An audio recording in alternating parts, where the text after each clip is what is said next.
Hey guys, it's Jelly here with my good friend and producer Trip. We are here with a very special guest, Cameron from Mortimer Guitars. How's it going, Cameron? Going good, man. Real good. All right, man. So, what have you been up to lately? What's your last week been looking like? So it's been a lot of continuing this run of these six guitars that I had been working on basically since November. My intention is to bring about a custom and production guitar company where in the production category, for a small builder, I'm able to offer just the absolute best guitar you can possibly imagine for the lowest possible price, even for one guy doing it. The other side of the coin is also that the custom work that I do basically is to answer yes to whatever you want and to be able to apply whatever possible imaginative idea you have to something that is playable and will also still not break the bank. Um, I've gotten really good in the past 4 years, 4.5 years of designing and 2.5 years of building to get my capabilities up to the point where I can engineer just about anything into the concept of a guitar.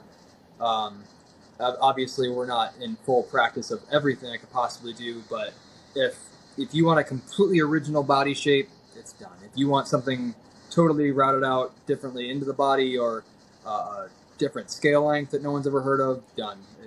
It we do basically incremental price increases uh, just across the board for whatever that is specifically that you want. So if it's just literally a different guitar body shape, but everything else is like stock, what I would do for a production guitar, we're just going to charge you that extra amount for that body shape. Everything else is stock price. So you could get your workhorse production guitar. Um, Let me at first say is that the production prices for our guitars, if it's a six string, it's $12.99. Add a string, that's an extra $100. Because some people like to play 7 and 8 string guitars as well.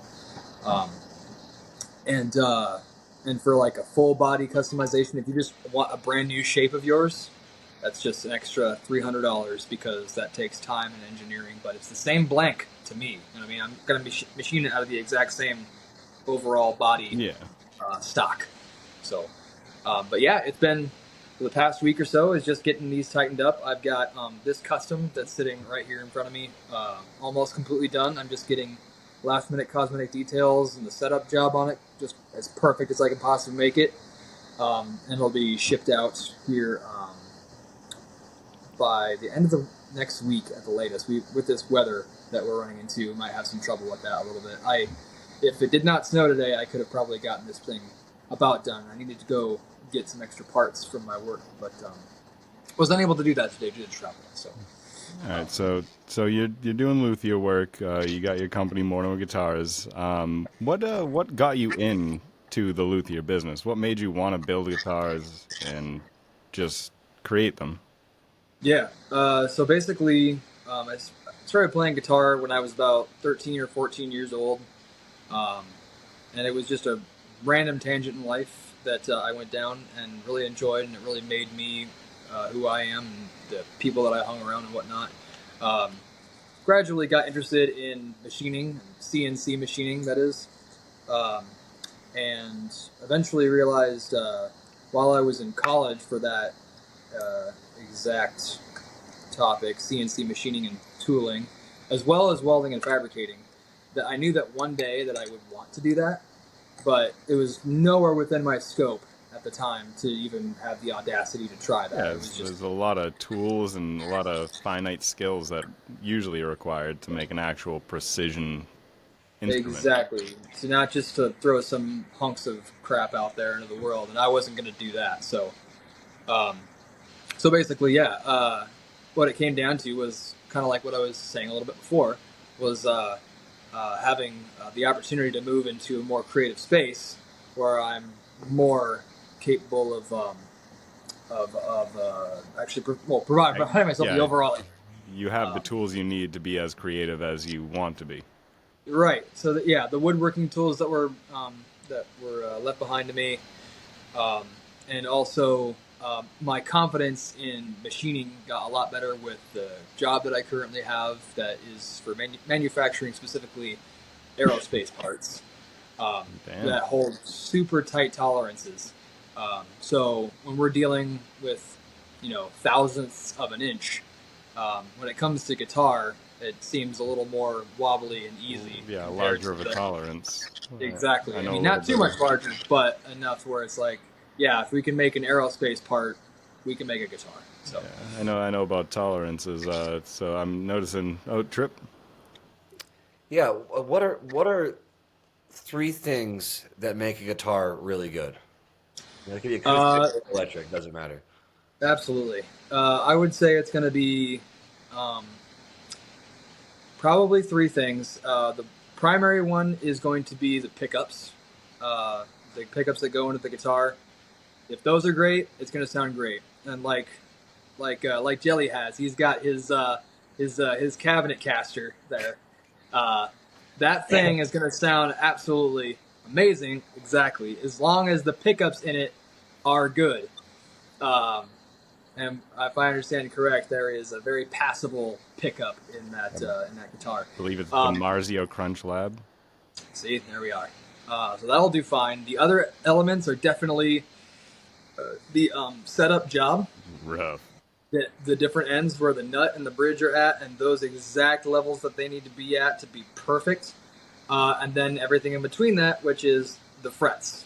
And those frets need to be perfectly level, perfectly square. No one can be sticking up by even a slight amount. Let's get fret Just buzz.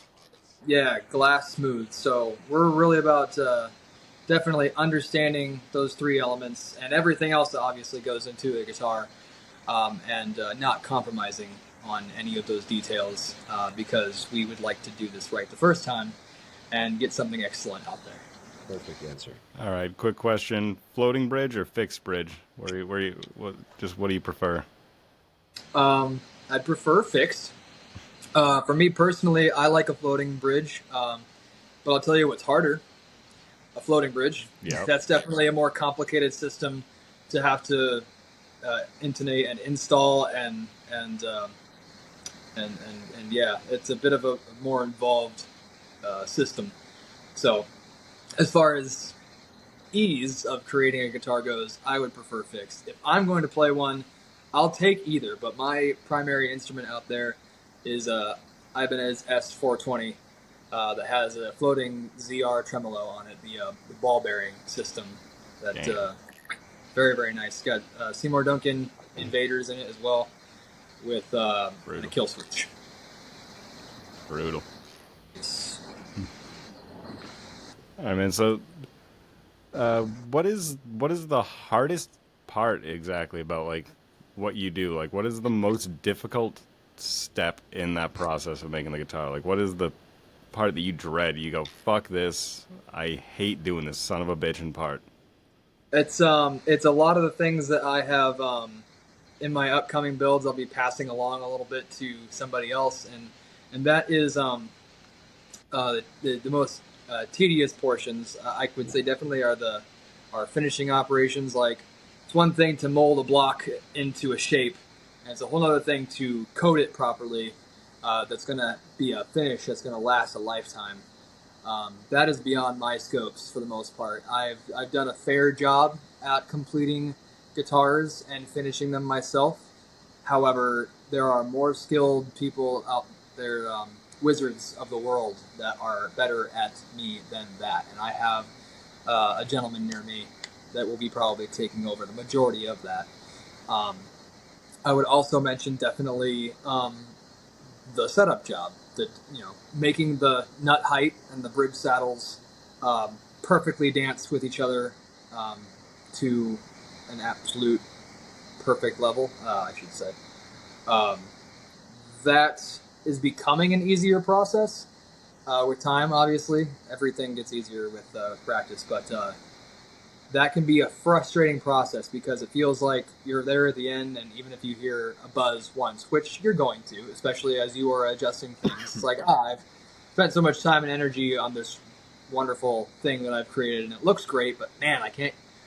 Before you make those final adjustments, it can be discouraging. So, but it always ends up excellent in the end because we wouldn't send anything out if it wasn't. Yeah, I can imagine the testing process is annoyingly rigorous. Definitely, 100%. Yeah. Damn. So you've been doing that for it said since 2020, I believe, right? Yeah, so it's more or less. I turned on social medias and whatnot when I started going. Not so much the Instagram. The Instagram is pretty new. Um, I had to old phone had to do a conversion of one or the other, so now I got a brand new Instagram that looks small. It's got like 250 followers, but the Facebook's got like 1.4K.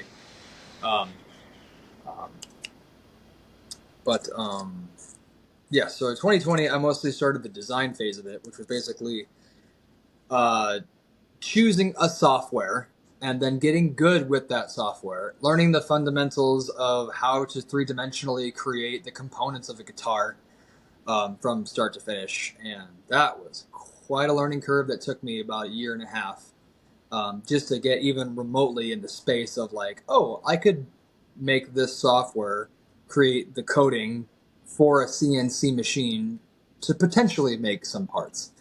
And it was a very long road. I may have went to school for that for a slight amount as far as the programming aspect of it, but it was not something we practiced extensively, and it was not specifically the software that I used either. So it's brand new software, 2020.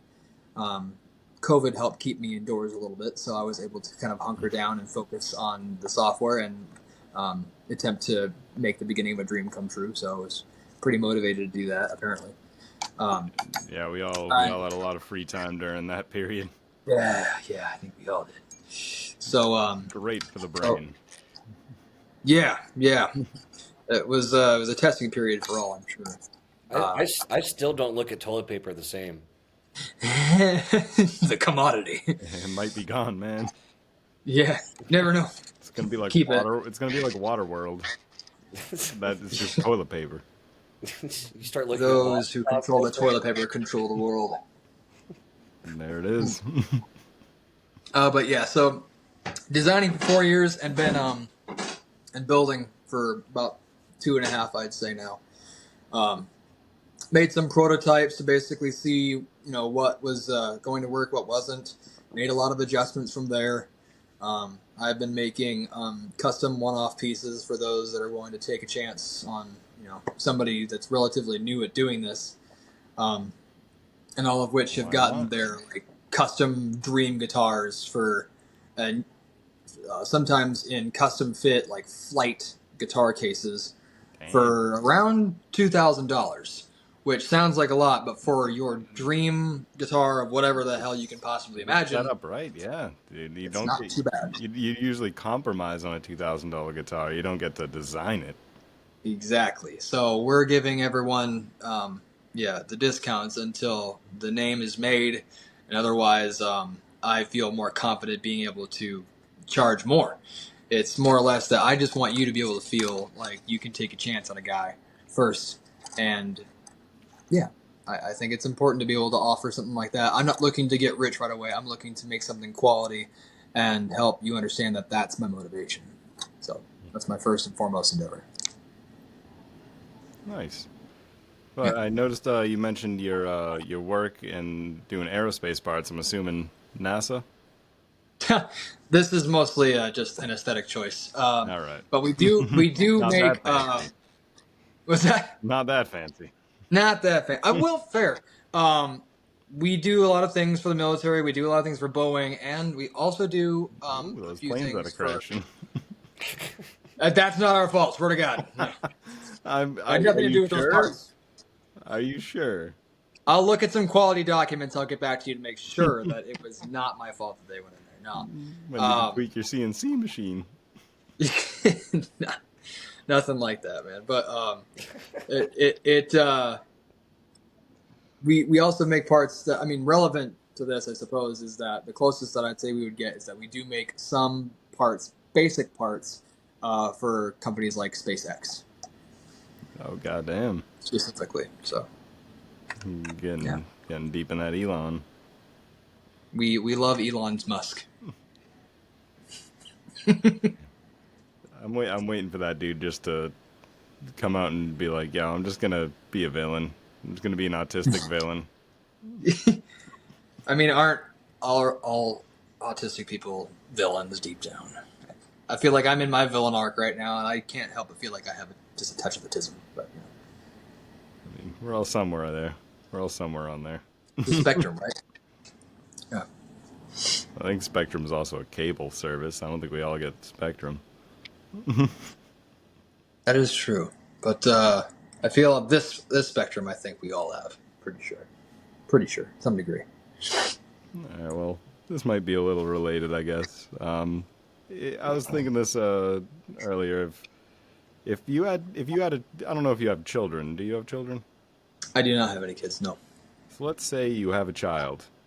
Sure. You have to name this child after a fictional character, whether it's animated or live action, but it has to be a fictional character. Could be from a book, could be from an anime. It doesn't matter. What are you naming your child? Male or female? You get to choose, or they. We don't discriminate here. Um. Well, some examples would include that most of my dogs have been named after Greek gods. So we've got Athena and Apollo in the other room. Um, and as Bet far Apollo as is fast as fuck. he's a swift little boy for 11 weeks old. He absolutely is. Oh, Wherever dang. he's at. But I would say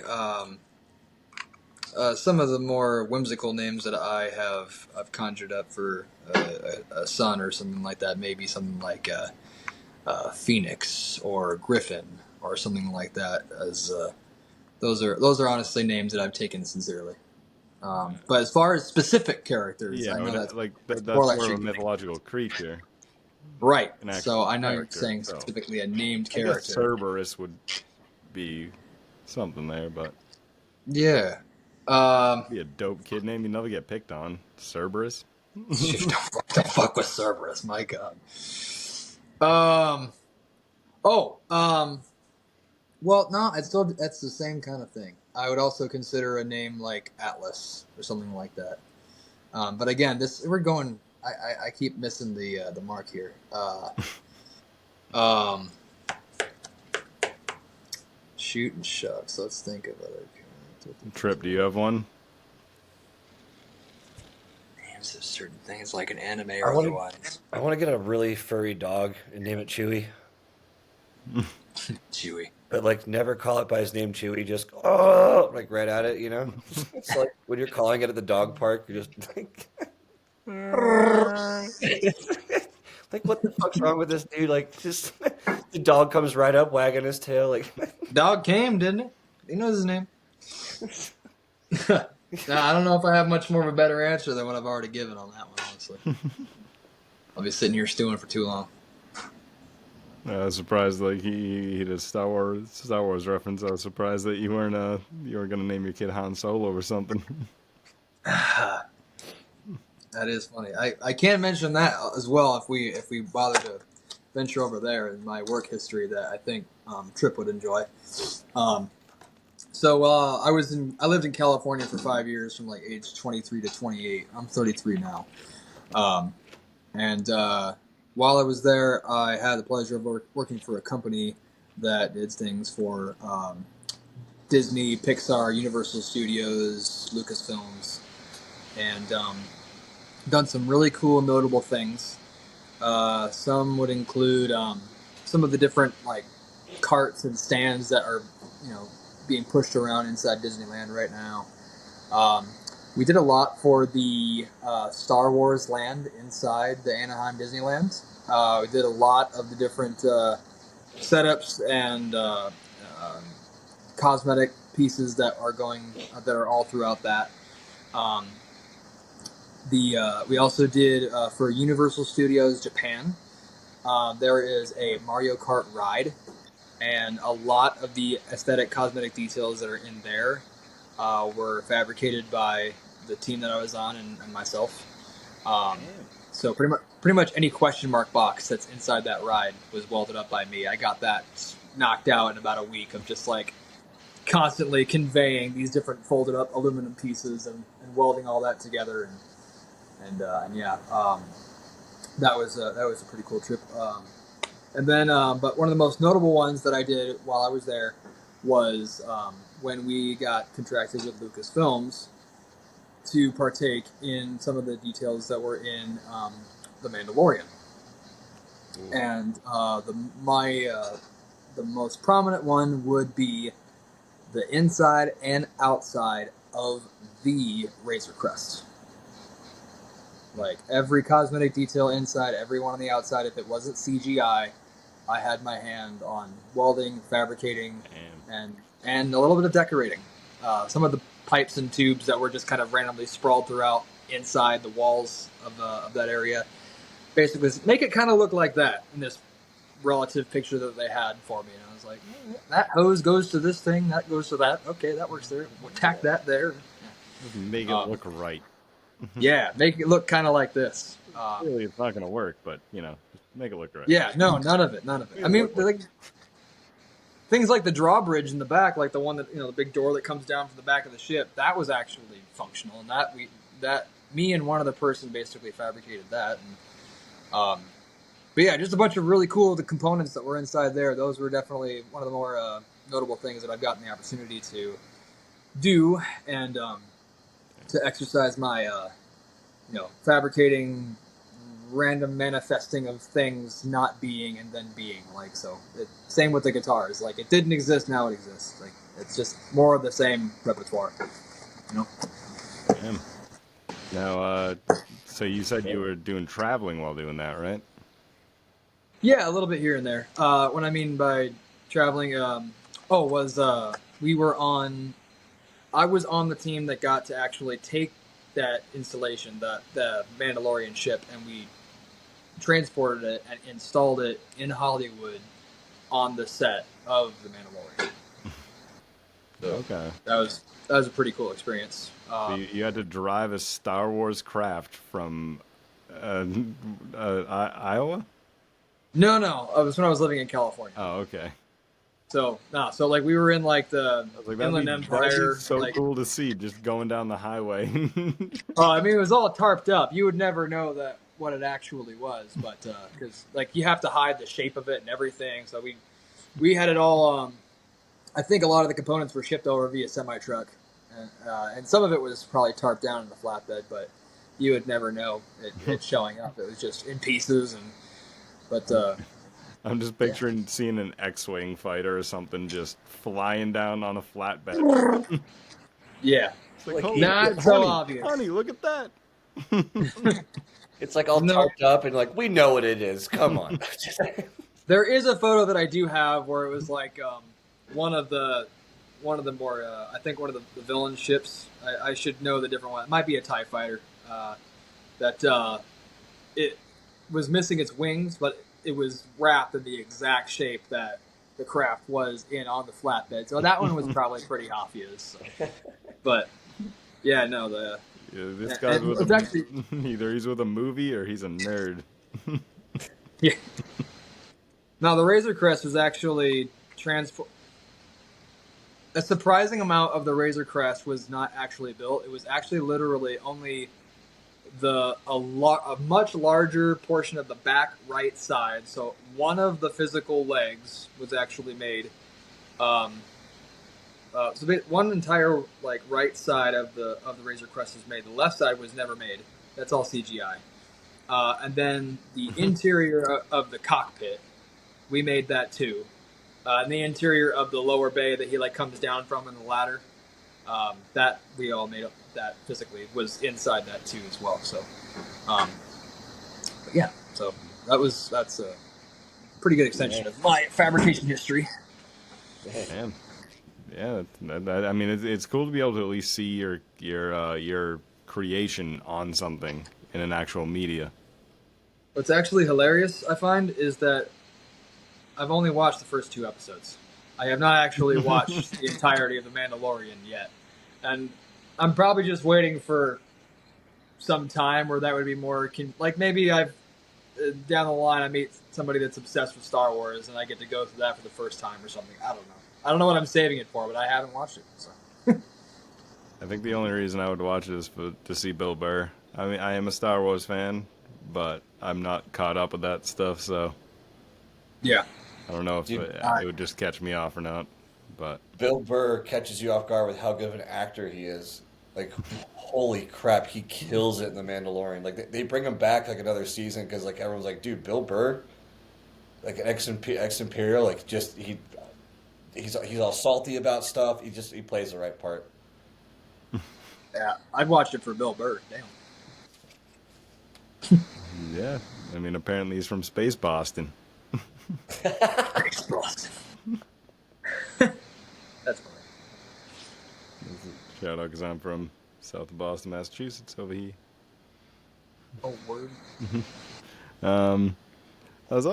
This is another thing I was thinking about recently is I've seen a lot of people doing insane funeral things. Like, there was the guy who got embalmed and put on his street bike in the funeral home.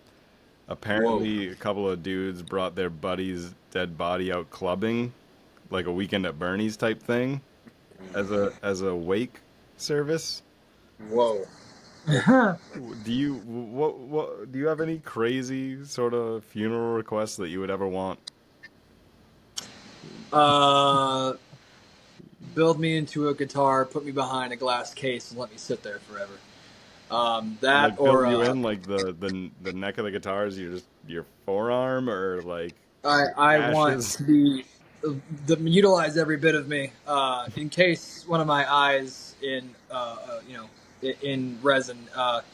Use the nut from bone in my arm. Use the rest of me and That's the thing. burn me down to ashes and put me throughout the finish of the guitar, whatever it may be. As much of my physical existence can be utilized to embody the musical instrument, maybe. That's yeah. about as wild as I can think of. I think I would actually take that sincerely. So if I do happen to turn up, dead, make sure you contact my family and tell them that this was his final wishes. He actually wants to be turned into a musical instrument. Well, not to get all scary recorded. movie on you. Not to get all scary movie on you, but how can you turn up dead? You never know what'll happen these days, man. I don't know. Trip, how about you, man? You have any insane funeral requests? Mine's really specific. Oh boy. So Right like on. I'm like super scared about getting buried, like even in death. Like what if I wake up like one of those people in like the 1800s, like, hey guys, you're still here. There's a bell. There's a string with a bell on it. Just gotta ring your death bell, right? Yeah.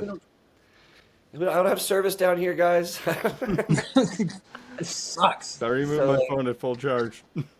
So I thought instead of like paying these insane cremation fees, I just like register myself as like a Viking, and then I'd have all my buddies and family like put me on like just a wooden boat with a bunch of wood that's highly flammable, maybe some gasoline, a few fireworks, just to make the people happy, and then everyone in the family and friends all get arrows that's on fire, and whoever makes it in to burn me alive, they get to win a gift basket. Do you really? I love it. Do you really think your family's coordinated enough not to accidentally shoot somebody else in the back with a flaming arrow? That's the whole point, man. Last time my whole family went fishing together, two people ended up with hooks in their knees, like knees out of all places. One I could see. I know. Two. What? How are they? Don't know how to fish. They're doing it wrong. It was the parents staying way too close to kids who didn't know how to cast a reel, and the kids were just. I remember seeing a kid get hooked in the cheek. Oh. Fishing as a kid. I Oh, was it's like, supposed to be dude, fish. I remember thinking, if that kid eats mashed potatoes, that's coming out of that hole. Yuck. I don't know why my childhood brain thought that. Just turn yourself into a Play-Doh machine. Exactly, dude. It's kind of like a Wooly Willy situation. You can just shape it however you want. You're at lunch with all your boys, and you're just like, "Hey guys, watch this." I can grow a beard. Oh man. You ever have any childhood injuries? Me? Yeah. Um, I guess I was a relatively safe kid. Anything worth mentioning? Never I've jumped. You never never broken a jumped bone. out of a tree. Never, Oh, sure, but I shook landed on yourself my out of feet. scooter.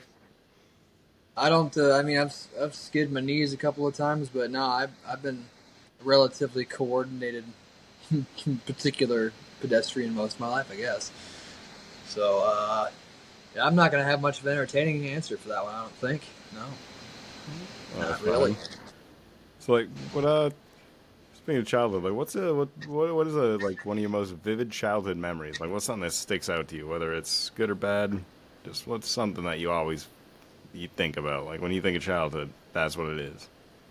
Like playing N64, falling on a, obviously not falling off a bike or anything, but I mean, I guess climbing trees was something that I did often, but I never fell out of one. So it was always, you know, I kind of kept that habit up too as I got older. There's something very primal about climbing a tree. I mean, uh, being as descended from monkeys, I'm sure it does something for our primordial brains. But I, yeah, that's something simplicity in that. yeah. Something simple and enjoyable about that. I would say I that. used to climb the tree in my front yard to smoke cigarettes when I was 13. Very nice. Yeah, man. That's the monkey in Those me. kinds of things. Yeah, yeah. Let's do something like that. Because then the smoke only goes up. You don't get caught. Yeah. Nobody's looking up Or above you. maybe longboard skateboarding down the tallest hills that you can find. Because you said you were in Um, Cali, right? Back then. yeah, yeah. For some, I was there every summer thanks to my dad lived there. My mother lived here in Iowa, so there was always summers in Oh California. yeah. Um, so Oh, lots of mm. experiences doing that, and yeah, yeah, I like that.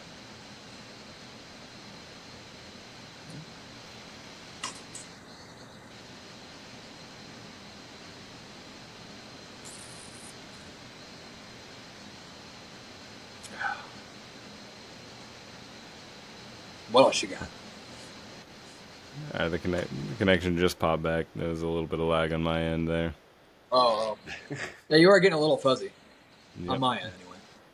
I don't know where it was, but there was something there. I'm sorry I didn't hear most of the end of that, but you did say you were longboarding in California.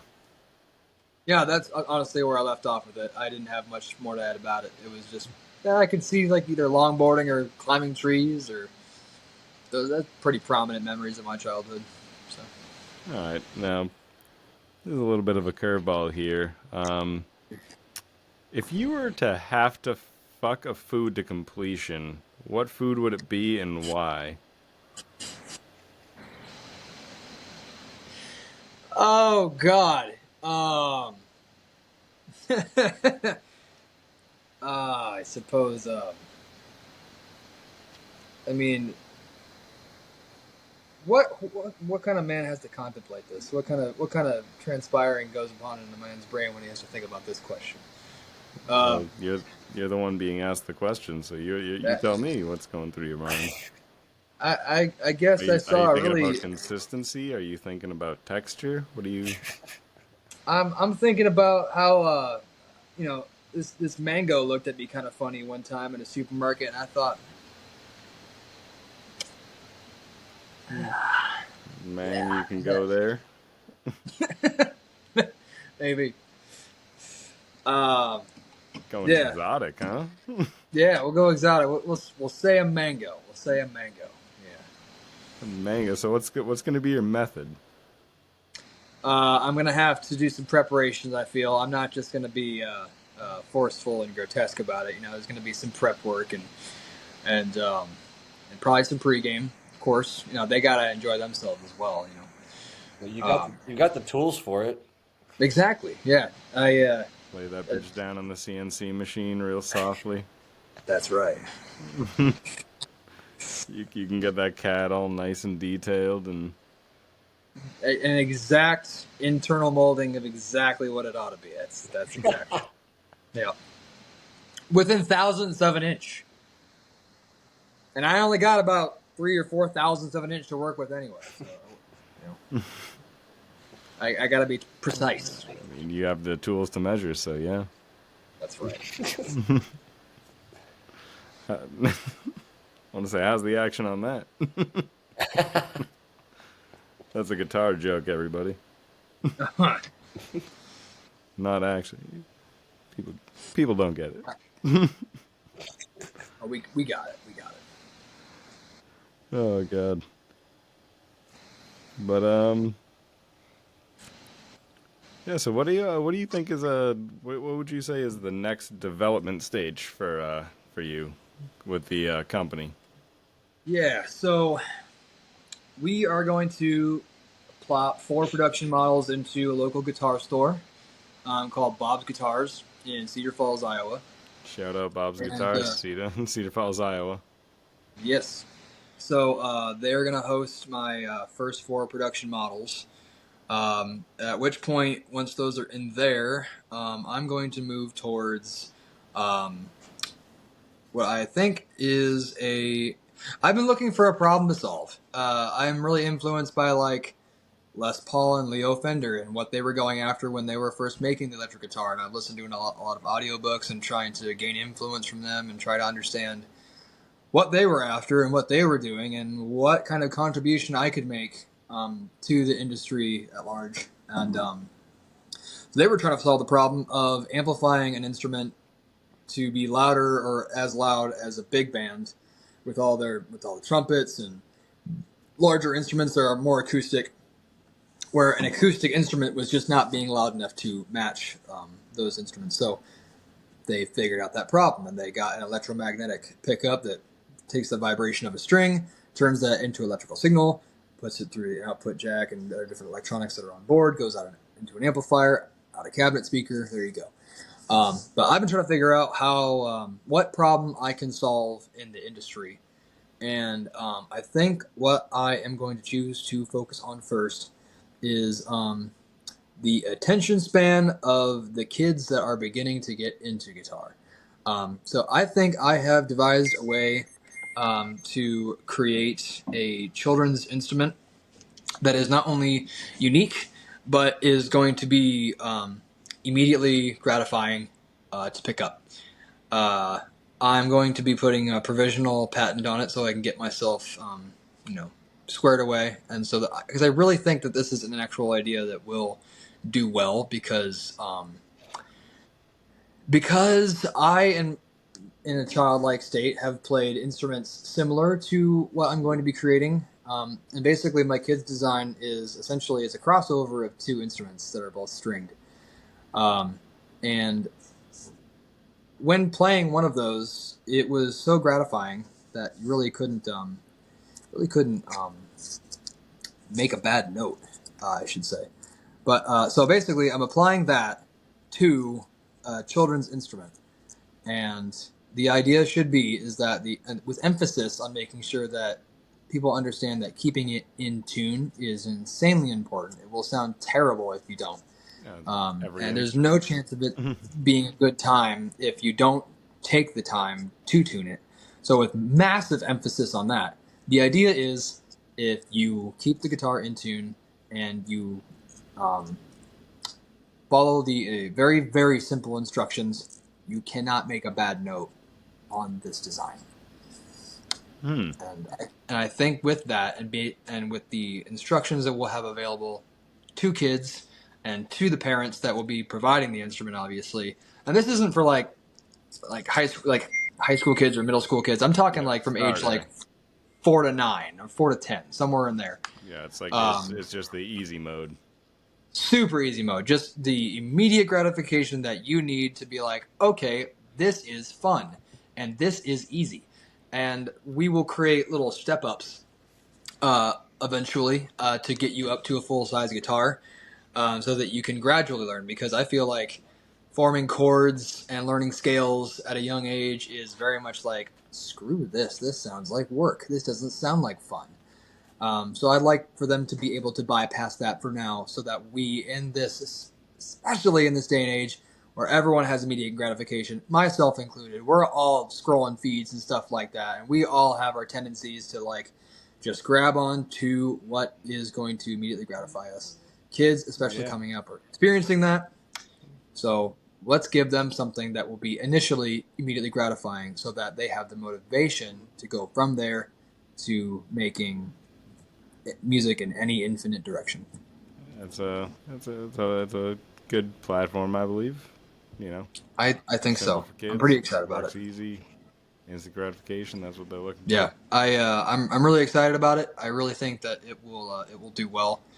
Um, and if it doesn't, that's okay too. But I'm really just trying to make a contribution to the industry. Hopefully he'll come back in. So man, so you're solving this problem, right? With the kids. You're already talking about the next phase of what's going on. What are some dream goals for you, like next 5 years? Like having a large shop. What's the 5 year goal? I'd like to eventually become specifically. I do want to be considered a production brand. Um, and Jesus welcome back, Christ. Jelly. Uh, I specifically uh, I specifically do want to focus on becoming a production brand, with because a lot of my industry focuses on repeat processes, and documented processes, and making sure that um, the way to do something is followed. And if it's followed very well, you can make something excellent, and you can potentially do it inexpensively if you just follow the guidelines. And that's literally the definition of like a production procedure, product, etc. So I'm kind of geared towards that. So I feel like I am somebody that could be a contender in that field. Um, so in the next 5 years, yes, I'd like to be able to see myself maybe in, a large metal building at the edge of town, or somewhere else, with maybe a few hands on deck. Um, I want to be able to also pay them very, very well. I want to be able to do what other companies that I have worked for have not, and that has been to treat their employees terribly. And and all these. It's going away, like not being a part of a family at a workplace. I feel, and I feel like I would treat my employees like royalty. I feel like I'd be out there, like, you don't have to bring lunch to work any day. I'll be cooking. Like, I'll be making sure that you all are taken care of. While if you're having any audacity to show up for any amount of time, to put in any amount of work, and are actually going to keep your nose to the grindstone and grind something out for me, like, I'm gonna take care of you. Well, Like, holy I love that, man. I absolutely love that. Well, and if you're gonna do manufacturing, land out there is probably a lot cheaper than elsewhere, so that might be a great place to start it. yeah, that is definitely, real estate is not so bad over here. That's kind of what got me from California to Iowa, is because there was no chance I was going to own a home in California, not with triple, 6 figure income, and with somebody else with me that's making a 6 figure income to be even on the radar. I felt at the time. But with this and out here, yeah, I feel like it can be done. It's just about taking those baby steps, doing everything right along the way to do that.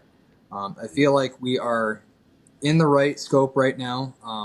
We are focusing on, like I said, coming up the children's concept. We'll get that kind of squared away, but not before a professional website is put up. Um, there are lots of steps to take on the road to getting anywhere remotely close to the Sure. production company that I would like to be, with emphasis on taking care of the artists that would bother to play our instruments. Um, I would like to be able to offer the kind of tiered partnerships that would benefit an artist immensely. to any sort of degree. I'd like to be able to, um, and like I said, tiered. Like if you're just going to be one guy that buys a production guitar from us, yeah, we'll offer you certain things here and there. Maybe an exclusive um, list of services that we can connect you to photographers, videographers, venue owners, or something like that. If you need to book a tour, maybe we can help you with that. But even bigger benefits of those that would say, hey, we're going to be an entire like Mortimer guitar band, and like 2 guitarists and a bassist are going to outfit ourselves with your brand. Then we'll go above and beyond, obviously. My interest has always been, especially um, if a band was going to do something like that, one thing I feel like I would like to be able to offer is uh, a music video on us, especially to showcase the instruments themselves. But depending on geography, where you're at, where we're at, but also I feel like we would be able to, if able to offer that, we are able to fly somebody to somewhere, scope a location, get you there, make a relatively basic video to showcase everything, or at least do it justice. Um, so that you are getting something out of representing a brand, I should not a band, a brand, because there are services that say um, Ibanez Yeah, or they're like Legator they're or they're the um, shops that work specifically with certain brands. yeah, yeah, they'll be able to offer a thing here and there. But I've also heard horror stories of how artists are not being taken care of. I'd like to be the contrarian. I'd like to be somebody that can really benefit a band, um, that gets an experience from working with us, and an extremely positive one at that. And especially nowadays, there's also I'd like to be able to offer even like mental health services, things like that. Like if you're an artist out here, I mean, especially in this day and age, I would love to be able to do things like that too. I say that now. I want to. I'd like to. I don't have access to these things right now. These are all hypothetical concepts, but things that I've thought about along this entire journey that I am working towards. So um, I hope that my future self is watching this and is providing these We'll things. see. We'll see about that. Yeah. I got a few more. I guess let's call them curveball questions here. Have you ever had sex in public? I not to anyone's knowledge, no. Well, I mean that's a yes. Uh, That's definitely. I mean, we don't kiss and tell. Oh, no, I that's would definitely be you know something that would be not known about if it was done. I'll for say the that. record, that is a yes. What about well, what's the slang term for money? What do you call money? Uh, the greeny, leafy, cashy, Green leafy spendy cashy stuff. spendy stuff. There you go. What's your slang term for urination? Oh, I also want to emphasize on that previous question. Right? Schmeckles, schmeckles. Uh, um, urination, you say? What's a slang for that, or what I would call that? Mike froze up a little bit. Yes. Um, probably the standard. Drain the lizard. Pissing. Yes. Uh, yeah. Yeah. Yeah. Probably standards there. Yeah. We're gonna put a bow on this. We're gonna ask you one more question and probably get out of here. Because we're on the slang term questions here. Sure. What's your slang term for masturbation? Oh boy. Go with number Number three. three. That's usually a poop and a piss where I Yeah. come from. No, that's a 1 and a 2. I mean, you can do addition, Let's but call that's it not a math. number 3. That's a number 3. Oh 100%. shit! That's Well, all I yeah, got. we're having a little bit of technical difficulties clearly with the internet here, so we're gonna wrap it up. Well, that's it. That's it for this episode of No Jammed worries. Up with Jelly. Be sure to like and follow Cameron here at Mortimer Guitars. That's going to be Mortimer Guitars at Instagram and Facebook, and at Mortimer Guitar Co. on TikTok. Be sure to check them out, see what they're doing. They're making some That's right. really unique guitars, custom for you, like he said. Whatever you want, they'll do it. Um, but don't forget to like and That's follow and right. subscribe to us here at Gelatinous Comedy on Instagram and YouTube, and at the Gelatinous One on the TikTok. You can also find us at jellypod420 at gmail.com. Message us about anything. Just, if you want to come on here, talk your shit, promote whatever the fuck you got, we'll do it. But that's about it Hell here. yeah. We'll see you next time.